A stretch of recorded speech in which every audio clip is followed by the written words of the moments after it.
started filming this and then I realized that my head was like only showing about this much, so doing this again. Guys, I hope you're all having an awesome day. Today I have a video for you. It is a do-it-yourself clay homemade mask, and I love clay masks. I use them all the time and I use many different types, and this one specifically is a very mild, very gentle but still cleansing clay mask. A lot of the time clay masks leave your skin feeling really dry and kind of stripped of all its natural oils, but this isn't going to do that. This is actually quite a moisturizing mask depending on how you make it. So I'm going to give you my recipe here. I'm going to show you how I make it, how I use it, and just some of my tips, and I'm going to explain to you the benefits of this mask. I have the clays at home, so it's very cheap for me to make it. It costs next to nothing because I'm just mixing ingredients I already have. Initially I had to purchase the clays and I purchased the essential oils that I use in this.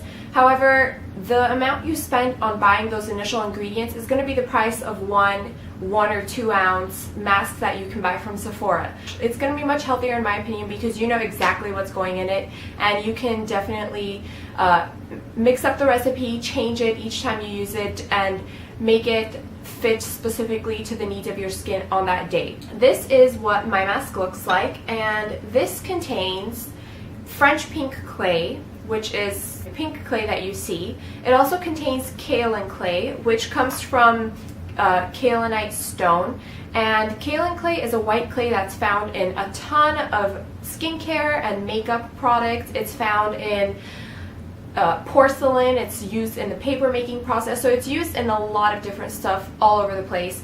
But when it's used in masks, it is a very gentle clay. Now, the reason we use clays in masks is because they're great for pulling out impurities from our skin, getting out all that nasty dirt and grime that's left in our pores. So it pulls all those impurities out, and it just does a fantastic job of it. Now, kaolin clay is super mild. It's the mildest of any clay that I've tried, and I've tried quite a few. So because this mask is more of a mild mask, this isn't one of the intensive clay ones that I like to use. Kaolin clay is a perfect ingredient in it because it's going to be gentle on your skin. If you're someone with sensitive skin who wants to give clay masks a shot, this is definitely a good ingredient for you. I also have a little bit of a green clay that you can see in here, and that is called calcium bentonite. It is also known as Aztec healing clay. Now, this is one of my favorite skincare product. I use this clay consistently. I've been using it for about 3 years now. It's a wonderful product that I will do a separate review on, but for the purpose of this video and keeping it short and sweet, it is just a very deep cleansing clay. It really pulls out everything from your skin. It's just probably one of the more intensive clays that I've used, and it's something I use when I really want to give my skin a good detox. But because I want to keep this mask light and because I want to keep it more suitable for sensitive skin and just a little bit more gentle, I'm only adding a very tiny amount of it. If you want this to be a really gentle mask, just use more of the kaolin clay, which is the white clay, and less of the pink. So the French pink clay and kaolin clay are super mild. They're both going to be very mild on your skin. They are still going to help pull out impurities and cleanse your skin. They're just not going to be harsh. They're not going to leave your skin feeling dry and parched and stripped of all its oils. So now that I have my clays in my container, I'm going to go ahead and add warm water. I add the warm water and I will start mixing it. Now, I added way too much water, so I had to go back and add more of the pink and kaolin clays. But I continue to mix it until I have a nice, and you could see it's like a very fluffy but creamy texture. It's not runny, but it's also not too thick.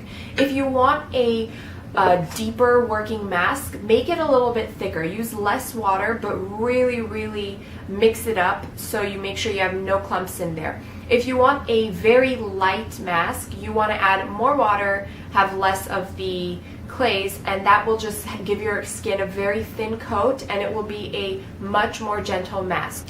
Basically, the longer that the mask stays wet on your skin, the longer it's going to be working at pulling out the impurities in your skin. So if it's a very thick layer, it's going to take it a long time to harden. But if you have a very thin layer, it's going to be much more gentle. So I like to have something somewhere in between. If you've ever used a mud mask before, you're probably familiar with it hardening on your skin. It it becomes a little bit hard to move your face. But with the kaolin and French pink clays, because they're so gentle, it doesn't harden too much on your skin. So this is my mask of choice when my skin is feeling a little sensitive, but I still want to give it a light kind of detox. So after I have really mixed up the clays with the water, I'm going to add in just 2 drops of this rose otto oil. And rose otto oil is a mixture of pure rose oil with jojoba oil. Rose oil itself is very, very expensive because it takes something like 10,000 pounds of rose petals to make 1 pound of rose oil. So this is a mixture of rose oil with jojoba oil. It is a beautiful rose scent. I'm usually not a huge fan of rose, but this one I really love. And this I bought from Sprouts. You can purchase it at Whole Foods, you can buy it online, and I think I paid something like $10 or $15, but you can probably find it cheaper on Amazon, and I'll link it down below.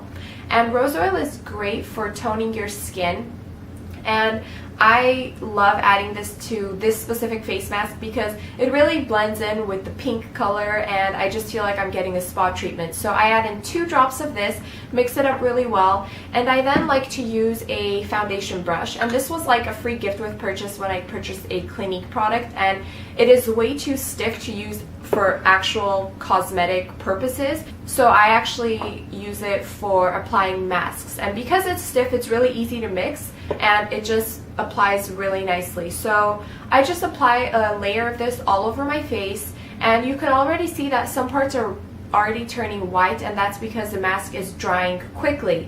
So I actually add another layer to my entire face. If you want this to be thicker, again, make it thicker and it'll last longer on your skin before drying. Within 10 minutes, the mask is completely dry, and I move to the bathroom to wash it off. Now, the thing you have to remember when using French pink clay, or just pink clay, is that it can stain your skin. So it's not permanent, it's just you really have to work kind of rough to get all that pink out. So I use a washcloth to take out all the pink tone from my skin. You can even go in with a light cleanser, your regular cleanser afterwards, just to make sure all that pink is gone. But a washcloth works just as well. And I like to finish it off by using a serum or my moisturizer. Because I was about to put my makeup on, I didn't go in with a moisturizer, I just went in with a serum. So I just like to follow up this mask by making sure my skin is nicely moisturized. You never want to use a clay mask and then leave your skin as is, because it can be a little bit dry. So make sure you're using a moisturizing product afterwards, whether you're going to be applying a moisturizer, a serum, whatever it may be. Just make sure that your skin is nice and hydrated. This mask is just wonderful for anyone with sensitive skin who still wants a cleansing mask and wants to try out clay masks. I think it's very easy to make. It's customizable, which is always fun. You can add different essential oils in it. If you want to be more moisturizing, you can add a few drops of argan oil, jojoba oil, almond oil, or even coconut oil to the mixture, and it'll be a nice moisturizing but cleansing mask. I really love making my own masks at home. I think it's so much more fun than buying store-bought masks. Now, that's not to say I don't use store-bought masks, but I definitely prefer making them at home. So I'll have all the links down below where you can purchase your own ingredients. I hope you guys enjoyed this video. I feel like I've thrown a lot of information at you and like I'm talking really quickly, but I hope you got something out of it and that you will try this at home. Let me know what you guys think about it. Let me know if you have ever used any of the French pink clay or kaolin clay and made it on your own at home. And I will see you guys in my next video. Have an awesome day. Bye!